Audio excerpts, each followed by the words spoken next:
This channel is provided for informational purposes only. Contact your physician for any diagnostic or treatment plan. Press the like symbol if you enjoyed any part of this video. Thank you. Good morning. Welcome back to Mike's Diabetes World. Well, let's take a look.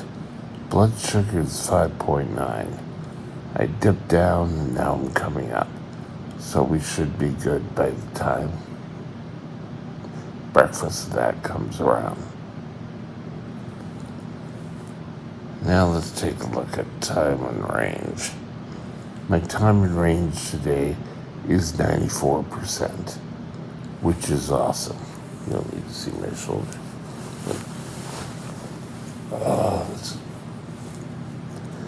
Today, I want to discuss a life of restrictions. Let's go back to pretty much most of the 20th century. The first 20 years, if you got type 1 diabetes, it was a death sentence. You pretty well would have like 6 months to live.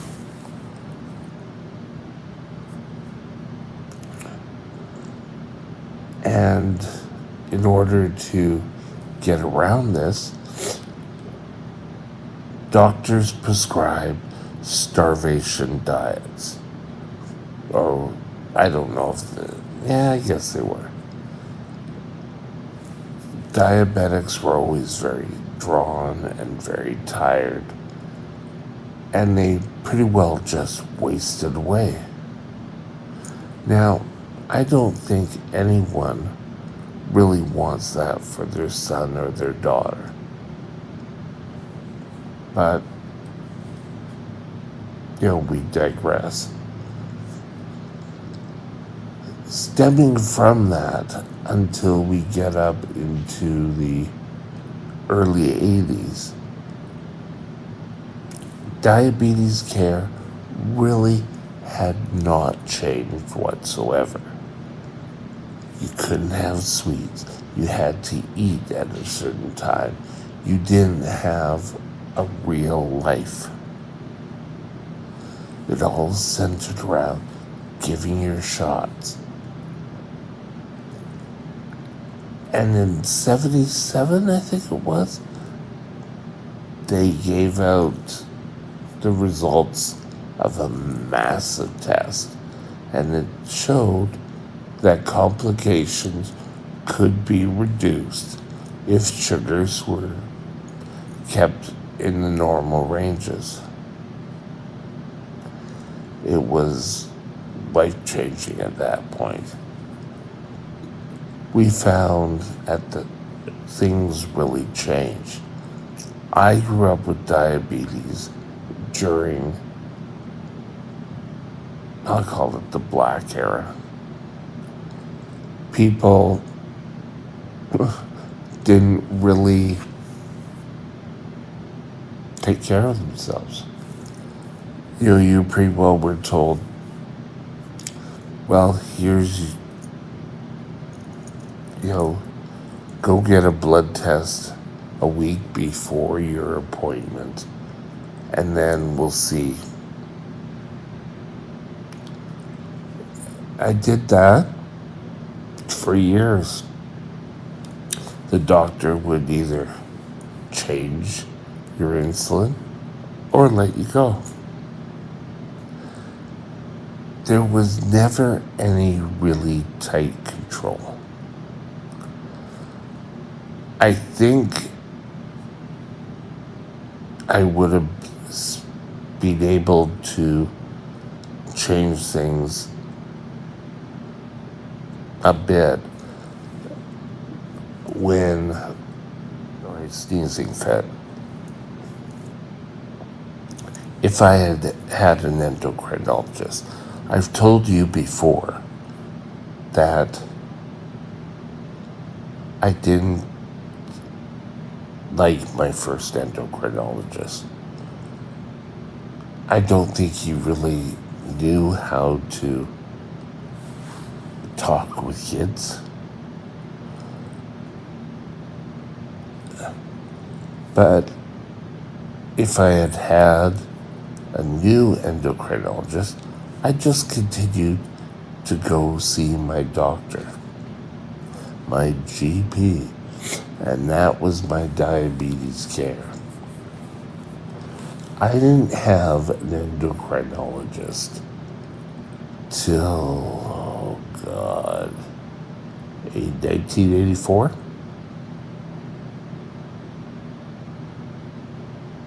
I had a pediatrician in school, but then a specialist in diabetes care.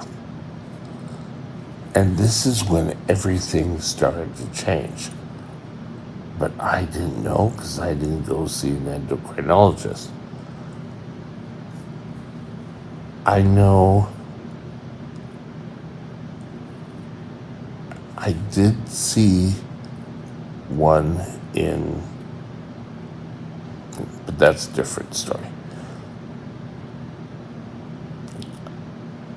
All of them pretty well for a long time were saying, take your medication when you need to, eat right, exercise. You know, it's my father had this in his mind as a young boy, 15. I want to go out with my friends. I didn't want to. Oh no, you need to stay close to home. What happens if you have a low blood sugar? I have a low blood sugar. And then if you had a low blood sugar, what are you doing wrong? It wasn't his fault. This was just the whole thinking back then. I think an awful lot of diabetics sort of said had enough.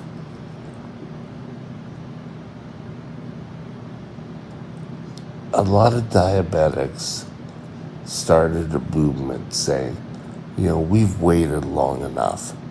We need to take control of our diabetes. And very quickly, the glucometer came out and technology quickly changed. The way that doctors and dietitians looked at the diabetes diet, it was the beginning of the end for the diabetes diet. And when I say it's the beginning of the end, is now we're in a system where we can pretty well have what we want. If we want a little bit more potatoes, we can have a little bit more potatoes. We count the carbs. It's not saying, oh no, you can't have that.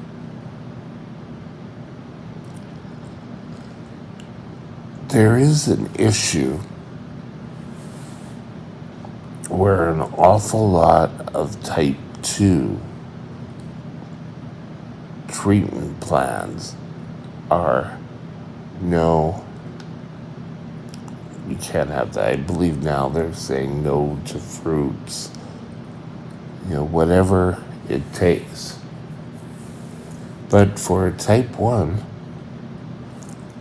we have to take insulin. Now, a couple of rules here. You don't want to overstuff yourself. You don't want to have cakes and cookies all the time. We're getting just past the Christmas season. And there were an awful lot of cakes and cookies out there.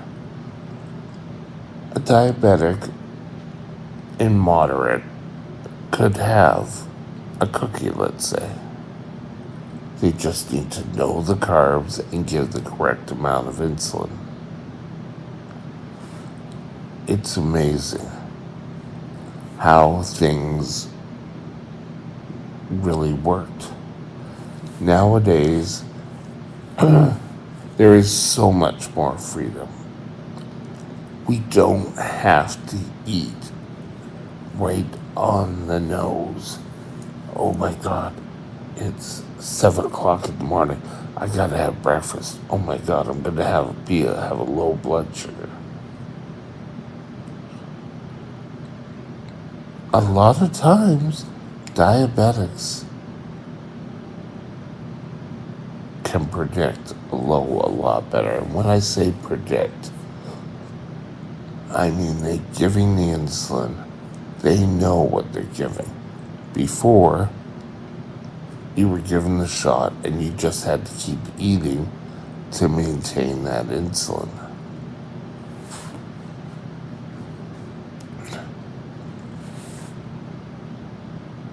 We've come such a long way.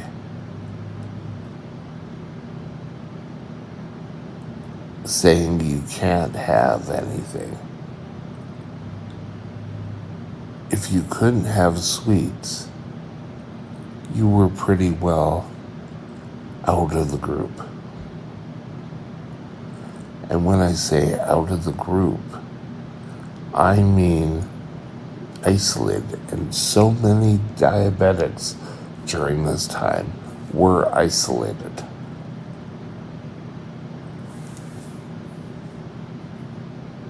And, I can't, how we are now with our care. And you go to the doctor says, I'd like you to do this, this, and this. If it doesn't work with you, a patient can stand up and say, no, that won't work, but can we do this and this and this? It's now become more of a two-way street. Life gets better when you take care of yourself. The 80-20 rule, I think, is a good rule to follow. 80% of the time, you eat healthy. 20% of the time, you can have fun. You can have special foods. And with that, have a great day. We'll talk again soon. Bye. If you enjoyed the video, please consider subscribing. Thank you. My email is mikesdiabetesworld@gmail.com. mikesdiabetesworld@gmail.com.